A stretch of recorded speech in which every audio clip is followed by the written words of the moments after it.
Hello, everyone. I'm Amanda, your host today. We are back with IWA's podcast.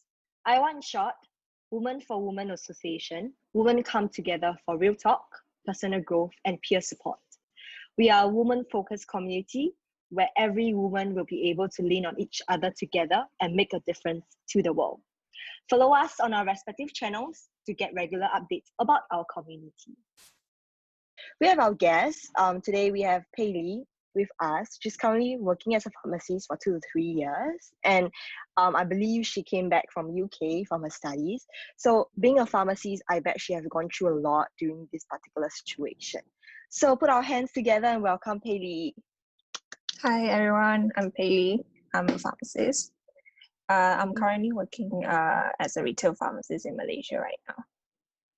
So just to actually dig a little bit deeper, understand being as a pharmacist in Malaysia right now, and then with the current situation that you're actually handling, do you face any challenges or so?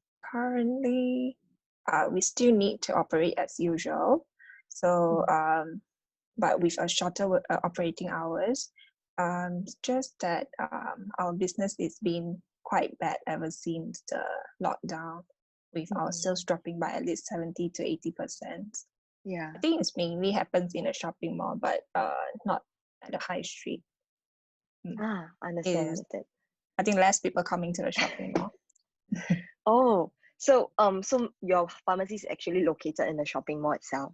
So very less people actually direct themselves to the shopping mall. They will purchase like outside, like maybe it's not in the shopping mall, but a standalone pharmacies itself. Will you say that way? I think because like in the shopping mall, there's more different SOP that is implemented. So like you have to have a temperature screen at the entrance. Then before you go to each individual shop lot, you have to do the house screening again. So it's very, very troublesome. It's quite troublesome. Purchase something. I see. So that's the reason of the sales dropping, especially these 3 months. Because I always thought that pharmacies, a lot of people will definitely be getting a lot of medicines, a lot of, hand sanitizers and stuff like that. So I always thought that pharmacies is doing so well during this period of time. I think it depends on the location. Like for my friends working at the high street, I think their business is quite good. I see. So I understand for Malaysia wise it's a little bit different. The safety might sometimes be a little bit, dangerous as well during this period of time. So you yourself, do you face any such issue, especially when it comes to safety? As in like, are we scared of getting the virus? Or? Yeah, correct. Yes, like there's been lots of SOP being implemented. We have to provide sanitizer at the entrance at the workplace, and we are also required to wear a mask to work and also practice social distance. So I think as long as we practice all these measurements, then we should be fine. I see. Do you actually isolate people because they actually come in to tell you their symptoms and everything? Do you start isolating these people? Like, what is the SOP like when you actually meet such an example? Because like as before you enter the shop, we have to do the temperature screen. So as long as we found out that they are having fever, then we wouldn't allow them to enter the shop, and we will ask them to see the GP or take a rest at home. I see. Okay. Because it's slightly different in Singapore. So they also immediately isolate, but they will have a lot of ambulance coming and surrounding all of them. So it's quite a havoc here as well. Yeah. I think it depends because like if you only having fever, so maybe we'll just ask them to rest at home, and if it's still not getting better after a few days, then we'll ask them to see the GP. I see. Yeah. But nevertheless, the number of cases of people having this virus in Singapore and Malaysia, I think Malaysia is much lesser than us. So I hope that you guys are actually doing well during this period of time as well. Yeah, I hope so. To dive in a little bit deeper, now we know about your pharmacy's background and what you actually have been doing during this period. I want to move a little bit away from your studies period, because I understand that you actually moved to UK to study. So is there any difficult difficult points or difficult pointers that you actually have initially before you move over to UK to study? Yes, it was like because you had mixed feelings about going to a country that's so far away. So I was excited to go to a new country, but at the same time, you will definitely miss home. Yeah. So yeah, you have to do everything on your own without your parents there. So you have to do all like grocery shoppings. You have to do house hunting. You have to go to the bank alone and even go to the clinic alone when I was sick at that time. So everything you have to do on your own. So it's a very independent kind of feeling. It's something different. Yeah, When we're actually at home, we always have somebody to actually lean on to, especially our yeah, parents. yeah. Whenever you have any problem, like your parents is just like a short car ride away, but that's not the same in if you're in a country that's so far away. Of course. It's definitely the homesick feeling is there every single time. But how long were you Yeah. there actually in UK? For around 3 years. 3 years. Wow. Mm. So I believe you have actually adventure yourself around the entire UK already. Yeah, been traveling around to the Europe as well. I see. Just a side question that I always thought about. Like, Mm. is it really very fascinating to actually head out to UK to study or overseas to study? Because okay, these few days I'm actually just getting in touch with a lot of our volunteers in US and America side. So they actually tell us about their pains and their difficulties. So is it really very fascinating to actually head overseas to studies, or will you actually just choose to study locally instead? I think you get different kind of experience, like because you meet people from different countries, so you learn things differently, like the way they work, the way they think, and also you get to learn more about their cultures as well. So like for me, I think that I learned to be more open-minded and also be more confident in speaking, because some people might feel shy to speak to like the locals or anything. But for me, if you get to study in overseas, you you were forced to talk to the locals, so you'll be more confident in speaking with strangers. I see. So do you really have difficulty speaking to strangers at the initial stage? Not really. Like I spoke to someone that I spoke to a strangers on the train for like roughly 2 hours. Wow. They were quite friendly. Yeah. So they will actually speak to you. They don't mind talking to you as well, because they don't really know you as well. Yeah, Do they have they were very friendly. Like they would just say hi to you on the street, and even like the cashier at the supermarkets will just ask you how was your day. So they were quite friendly. Like they just talk to you at any time. Oh, that's very pleasant, because I heard there's difference between US and UK, the people, the culture and everything. Yeah, so I personally have not been to the US and also UK, so I don't really know how is it that, because all of the experience that you guys have and you guys share to me. So I always picture UK being a very nice scenery place, a very cooling place, and people, they are actually more polite. And yeah, do you agree so?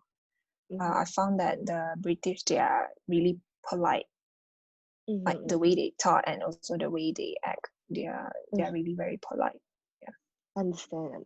So being home away from so long, for 3 to 4 years or so, do you have any take home messages to actually the viewers here, if let's say they will want to go to study abroad also? Like I say just now, is that you have to step outside of your social comfort zone and try to meet with the locals. And like for me, that's the easiest way for me to learn about the country and also their cultures. So because like some people, they might just mix around with the friends they had from like back in Singapore or back in Malaysia, so they don't really mix around. So I would say that you have to be brave to like make new friends. A little side questions I have, because as you know, IWWA is actually empowering women. So, Mm, as yourself, if let's say today, because you're running a team of people in your pharmacies as well, you actually mm. face somebody that actually lack of confidence, but they actually have the capability to actually lead a team or to do up a leadership role. What would you advise these people? Because like even for myself, I think my confidence is come from experience. So Mm, if I have a team member that she's lack of confidence, then maybe I need to give her some time to get used to it, and maybe give her some proper training. mm-hmm, Because once she has more idea what she's going to do, then maybe she will be more confident in doing what mm-mm. she have to do. Do you Mm. have such a person in your outlet at the moment that is completely lack of confidence, but they have the capability? One of my staff, she's actually quite capable in doing the job as a pharmacist assistant, but Mm-hmm, she refused to do so initially because she thinks that uh, the responsibility is too big for her. But I mm, do encourage her slowly and put her on for some training. Then mm-hmm. she, in the end, she do accept to be a pharmacist assistant. Wow, wow. That's very Mm, nice to hear. But yeah, it all depends on one person to step out of their comfort zone. So I believe yeah, the entire conversation that we have right now for you and down to your work, down to studies and everything, it's about stepping out of your comfort zone. And I believe you actually step out of your comfort zone much more than before you actually yeah. left to study abroad. Yeah, so what do you feel when actually you step out from your comfort zone? Do you feel great, or yeah, maybe you can share a little bit more about your experience? Um, you, I was scared initially because like once you're stepping out from the comfort zone means that you have to learn new things and you have to accept new challenges. But as the time passes by, I feel that it's quite. I'm quite glad that I did that. It's like I Mm-hmm. learned lots of other new things as well. Mm-hmm. So Mm, the learning curve, people you met, everything is so mm, wonderful during this period of time. And yeah, I think it's nurture yourself as well during this period. yeah. Yeah.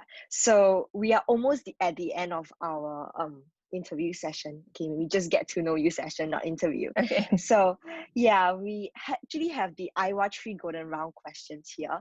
It's okay, very simple. We don't really require you to think, and there's no right or wrong questions to it. So just answer based on what you feel, your gut feelings. okay, Okay, okay, so sure. first question to you, Philly.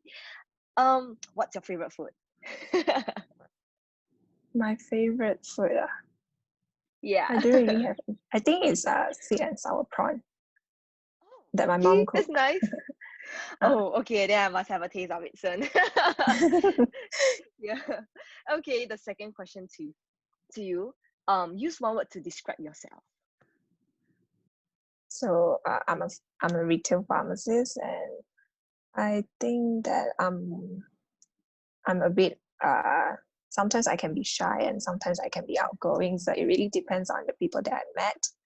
Uh-huh. So anything else is like I like to play sports Uh-huh. and Wow. I do like yoga and bouldering.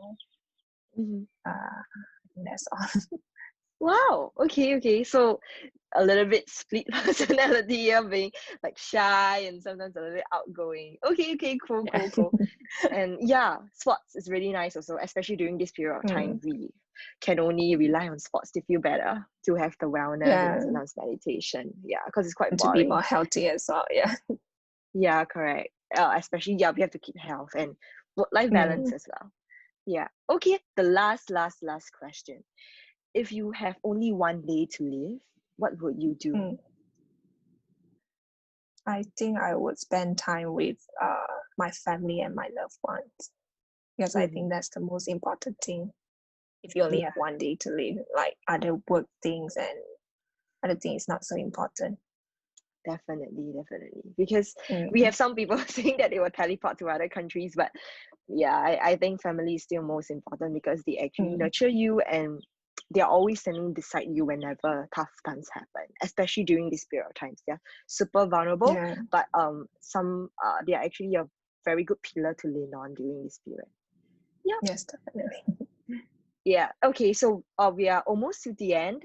Do you have any words to actually tell to the women out there that actually lack of confidence that actually viewing this particular podcast before we actually end?